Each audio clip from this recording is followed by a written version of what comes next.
कर्जमाफीच्या डेडलाईनवरून जरांगेंनी सरकारवर निशाणा साधलाय। जूनची मुदत म्हणजे शेतकऱ्यांची फसवणूक आहे। आश्वासनावर पोट भरत नाही, तातडीने कर्जमुक्ती द्या, कर्जमाफी दिली नाही तर रस्त्यावर फिरू देणार नाही असा इशारा मनोज जरांगे पाटलांनी सरकारला दिलेला आहे।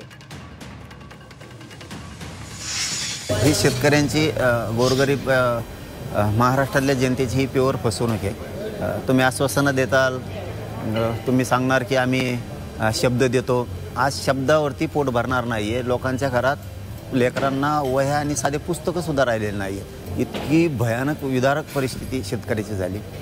त्यांच्या जनावरांपासून पिकापासून सगळं वाहून गेलं आणि तुम्ही शब्द देणार किंवा आश्वासन देणार याच्यावरती शेतकरी जगू शकणार नाही। फसवलं, पुन्हा एकदा शेतकऱ्यांना सरकारनं फसवलं। ती जून म्हणजे मेला ना शेतकरी तोवर। आता त्याला संकटातून शेतकऱ्यांना बाहेर काढणं गरजेचं आहे। तुम्हाला आत्ता गरज आहे तातडीची मदतीची।